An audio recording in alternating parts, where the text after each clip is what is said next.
après, c'est vous la responsable? Voilà, moi je suis la responsable logistique. Donc on a une équipe le matin qui tourne exclusivement dans le 15e. Voilà, absolument. Qui déborde un tout petit peu les arrondissements alentours parfois. Et le soir, nos équipes partent dans le 15e. Donc quand ils commencent leur tournée, s'ils voient un SDF, bien évidemment, ils s'arrêtent. Et sinon, ils peuvent tourner dans d'autres arrondissements. D'accord. Et là, vous tournez dans quels arrondissements alors ce soir? Peut-être plutôt 5, 6 et 7. Quoi. 5, 6, 7. Dans le 15 et on fait après 5, 6, 7. D'accord, ok. En fait, là, on a récupéré la nourriture par des commerçants, donc on a de quoi nourrir pour ce soir. Et même pour demain. C'est des circuits que vous avez l'habitude de faire? Vous connaissez les oui, SDF, parce que nous, on vous tourne avez toute l'année en temps normal l'hiver. On a 4 maraudes classiques l'hiver. Donc ce sont des secteurs qu'on connaît assez bien. On est tous, donc là, vous faites des secteurs que vous connaissez? Voilà. Oui. Enfin, pas que, parce qu'on déborde un petit peu sur d'autres secteurs. On va marauder, c'est-à-dire qu'on va tourner de toute façon. Et en tête, on a toujours quelques personnes à rencontrer qui sont toujours à la même place. Au bout d'un moment, on sait un petit peu là où il faut aller pour éviter aussi les lieux où il risque d'avoir des regroupements.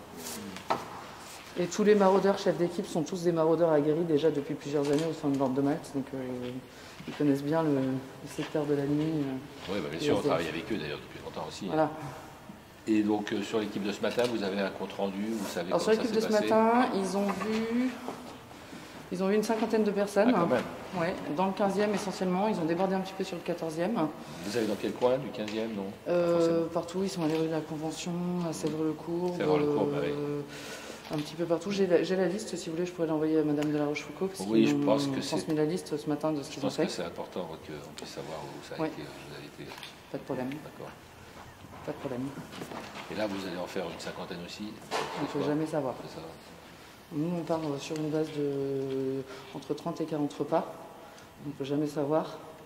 Après, on a aussi un fond de roulement quand même de nos maraudes habituels. Si jamais on n'a plus de sandwich ou autre, on a toujours d'autres petits gâteaux et soupes à distribuer. Donc, voilà. Et parce qu'il va y avoir des problèmes pour se ravitailler. Ils ont beaucoup de problèmes. Tout est fermé. J'ai fait la première maraude mercredi soir. On a fait 48 SDF, c'est-à-dire à peu près 3 fois plus de ce qu'on fait habituellement en maraude classique. Parce que comme justement il n'y a plus de passants, ils n'ont plus de nourriture par les passants, ils n'ont plus d'argent. Bien sûr, c'est ça. Les magasins sont fermés, donc ils ne peuvent plus s'alimenter le soir. Et ils ne vont pas dans les lieux de regroupement là, qui ont été mis en place par la mairie? Alors d'abord, il y en a certains qui ne veulent pas y aller. Oui, voilà.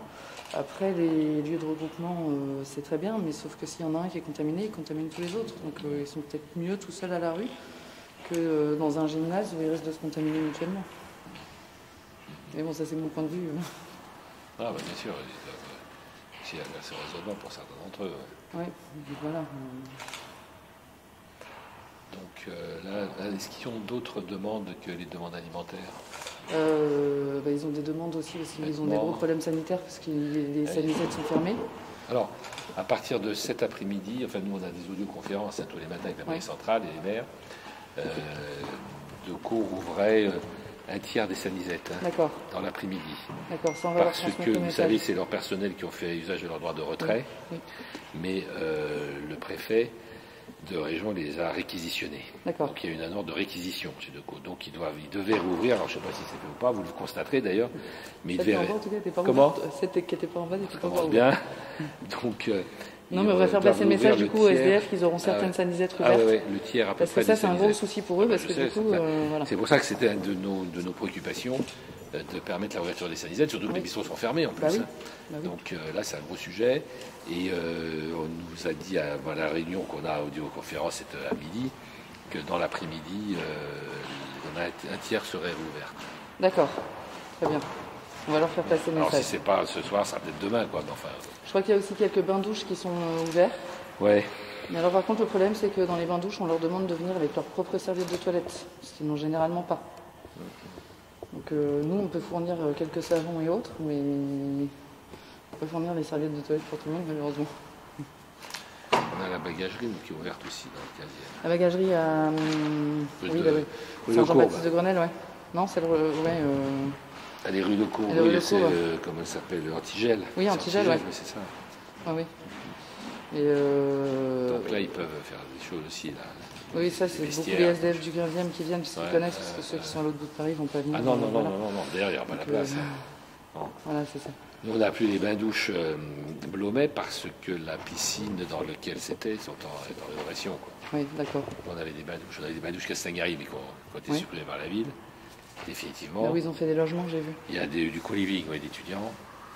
Mais en revanche, il restait Blomet, sauf que là, la piscine est en reconstruction, donc c'est fermé aussi. D'accord. D'accord.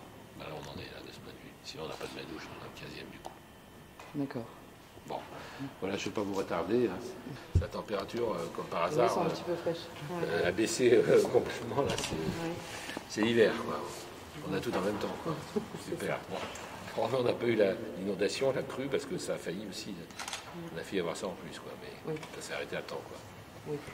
Les quais ont quand même été inondés. Oui, mais ça aurait pu monter plus. Hein. Je pense que notre péniche, je ne sais pas si notre péniche de Vente de Malte, qui est le fleuron Saint-Jean, oui. Je ne sais pas s'il a été évacué ou pas cette fois. Alors, il a été évacué puisque les SDF qui sont hébergés ont été donc dans le gymnase Keller, je crois. D'accord. On les a hébergés dans le gymnase Keller parce que c'est le plus proche par rapport aux berges. Et puis, ils ont été réintégrés il y a une semaine à peu près. D'accord. Ils ont été réintégrés dans le fleuron il y a une semaine. D'accord. Parfait. Voilà, donc ça s'est bien passé. Parfait. Et puis ils sont confinés au fleuron, par contre. Ils sont confinés là? Oui, ils sont confinés. D'accord. C'est ce qui m'a été dit. Un petit message, si vous aviez la possibilité d'informer les commerçants du 15e qu'on est à la recherche de nourriture. Oui, mais je crois qu'on l'a fait, ça. C'est fait. C'est déjà fait? On va faire un email à tous les présidents. Oui, on l'a fait déjà. On a mobilisé les associations de commerçants parce que nous, c'est les contacts qu'on a avec eux pour leur dire tout ça. Voilà. Mais je dois dire qu'il y en a tellement qui sont fermés. Des présidents d'associations qui sont partis à campagne ou autre. C'est ça aussi. Il y a 20% le préfet d'Antibes nous disait ça. Le préfet de police, dans une ou deux conférences, nous disait la semaine dernière que 20% de la population, enfin exactement 17% de la population parisienne et de la région Île-de-France avait quitté la région pour se réfugier en province. Donc, alors on fait avec ce qu'on a, mais on va les relancer. Et du coup, votre secrétaire, de toute façon, mon numéro de téléphone, c'est moi qui gère la logistique. Il suffit juste de me passer que les commerçants me passent un petit coup de fil en disant qu'on a de la nourriture à donner. On a un second véhicule qui peut tourner dans le quartier pour récupérer la nourriture. D'accord, ça c'est important, parce que nous on n'a pas tout ça. Nous on a. D'accord. On a la main-d'œuvre pour remplir les camions et les frigidaires. On va essayer de vous donner la substance. Bon, donc merci, et puis transmettez donc mon salut aussi au responsable. Et puis bon courage. D'accord. Et la nourriture, là, on a un stock pour 2 jours à peu près. C'est déjà pas mal. Qu'on a réussi à avoir via les magasins qui nous ont donné leurs invendus. Ouais, et le SAMU social aussi qui nous a donné des repas. Bon, donc c'est bien, vous avez réussi à... Donc, des repas, carrément des repas. C'est des petites barquettes de salade avec du fromage et une pomme. Ça va, donc, au moins, ils vont manger des fruits. Oui, parce que c'était quand même un problème. Il faut qu'il y en a plus sur les marchés maintenant, puisqu'il n'y a plus de marché. Voilà. Bon. Donc, merci en tout cas d'avoir... merci à vous pour votre... Parce qu'on avait prévu nos distributions alimentaires au départ avec Malte ici, tu vois. Puis en fait, Malte a dit non, c'est pas une bonne idée de faire une distribution parce que les gens vont s'agglutiner, ça va faire des regroupements, il faut éviter ça. Et donc c'est pour ça qu'ils ont proposé d'aller sur place. Que nous, on a déjà le service, je dirais, à domicile entre guillemets pour les SDF toute l'année, donc on sait faire. On sait des belles équipes. On sait où les trouver, on sait comment faire. Donc l'idée c'était plus... Vous avez trouvé combien à peu près là, alors j'ai pas tous les chiffres en tête, je crois que ce matin ils en ont fait une 50aine. Ah oui quand même, hier soir ils en ont fait pas mal parce qu'ils sont allés vers... ils se sont approchés du secteur Gare de l'Est, donc dès qu'on se rapproche des gares, forcément ils ont fait une petite 60aine je pense. Hier matin je me souviens plus, mais... Ah bon, il y a de la demande quoi. Ouais. Ça répond à un vrai besoin. Non, hier matin, on a répondu, parce qu'on n'est pas encore mis en place le numéro du matin. Dimanche matin, ils en ont fait pas mal, une 50aine aussi, je pense. Et après, sinon, la moyenne, ça varie entre 35 et 50 le soir. Bon, écoutez, c'est formidable de faire ça, parce que vous devez faire plaisir à plein de gens. Ah ça oui, c'est vrai que c'était très apprécié mercredi. Bah, j'imagine. Parce que moi, j'ai tourné mercredi soir. Oui. Donc, on était très apprécié mercredi soir. Bon, c'est bien. On va continuer, j'espère qu'on verra vous un jour. Nous travaillons depuis de longues années d'ailleurs avec l'Ordre de Malte et d'autres associations caritatives pour aider les plus démunis, les plus vulnérables de nos concitoyens, notamment les personnes à la rue. Et dans cette période particulièrement difficile de crise sanitaire, évidemment, ceux qui sont les plus menacés, les plus frappés par les événements sont évidemment les personnes de la rue. Donc avec des équipes de l'Ordre de Malte, nous organisons des maraudes, c'est-à-dire que nous leur donnons de la nourriture en mairie du 15e, qu'ils viennent chercher ou qu'ils récupèrent dans le 15e pour ensuite les distribuer aux SDF qui sont dans le 15e et ailleurs, d'ailleurs alentour, avec une équipe du matin et une équipe du soir. Il y a d'abord des dispositifs parisiens, bien sûr, hein, avec des centres de regroupement, avec des distributions de produits alimentaires. Ça, c'est au niveau parisien. Et nous organisons tout ça de façon coordonnée à l'occasion d'audioconférences que nous tenons tous les matins avec la mairie centrale et les différents maires d'arrondissement et les services de la mairie de Paris.